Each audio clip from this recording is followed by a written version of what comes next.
Mais d'abord, nous allons parler logement. Ce week-end s'ouvre le salon de l'immobilier à l'Alpexpo de Grenoble. 5000 visiteurs sont attendus. 50 exposants de toutes les corporations du secteur sont présents.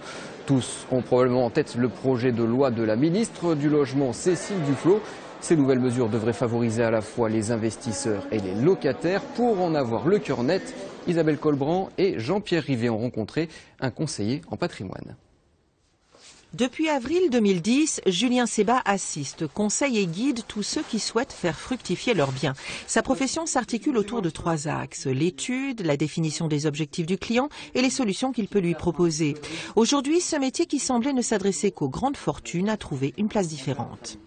On peut très bien travailler sur des personnes en cours de création de patrimoine, donc des personnes plutôt jeunes qui ont envie d'investir, qui commencent à préparer leur retraite, tout comme des personnes qui seront un peu plus âgées et pour lesquelles on a un souci d'optimisation, de transmission de patrimoine. Est-ce que vous êtes quelqu'un qui est prêt à prendre un petit peu de risque en échange d'une rentabilité ou quelqu'un plutôt qui va gérer son patrimoine en bon père de famille? Il n'y a jamais de solution miracle, comme on dit, ou standardisée.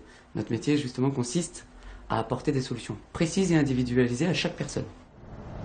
Entreprises et particuliers font donc appel à ses services. Il échappe au réseau bancaire, à ceux des assurances. Il n'est guidé que par la recherche d'une solution adaptée à la demande pour que chacun y trouve son compte.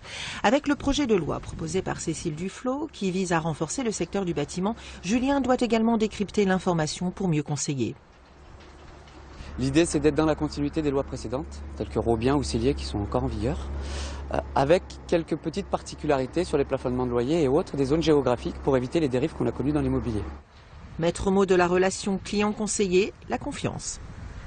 De la formalisation du projet jusqu'à la construction, la livraison et la mise en location, on accompagne nos clients jusqu'au bout.